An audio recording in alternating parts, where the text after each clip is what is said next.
This is Kolkata TV's podcast news. আপনারা শুনছেন পডকা।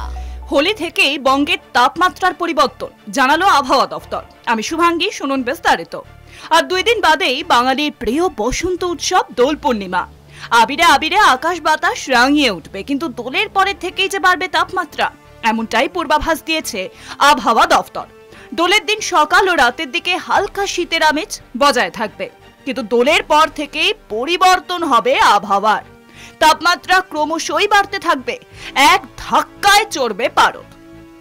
তবে দক্ষিণবঙ্গের জেলাগুলিতে আপাতত কোনো বৃষ্টির পূর্বাভাস নেই। শুষ্ক আবহাওয়াই বজায় থাকবে।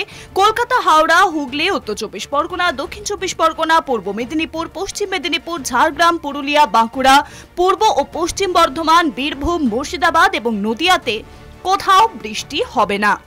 কলকাতার সর্বোচ্চ তাপমাত্রা থাকতে পারে 32 থেকে 33 ডিগ্রি সেলসিয়াসের আশেপাশে, আর সর্বনিম্ন তাপমাত্রা 24 থেকে 25 ডিগ্রি সেলসিয়াসের কাছাকাছি থাকবে।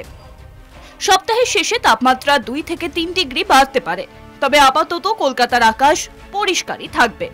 উত্তরবঙ্গে তাপমাত্রার হেরফের হবে, শীতের আমেজ কমবে, সেই সঙ্গে বজ্রবিদ্যুৎ সহ মাঝারি বৃষ্টির পূর্বাভাসও রয়েছে। বৃষ্টির সম্ভাবনা রয়েছে কোচবিহার, দার্জিলিং, জলপাইগুড়ি, কালিম্পং, উত্তর ও দক্ষিণ দিনাজপুরে। তবে আজ বৃষ্টির সম্ভাবনা নেই। বৃষ্টির সম্ভাবনা রয়েছে বুধবার এবং বৃহস্পতিবার। শুনুন পডকা, রাত দিন 7 দিন।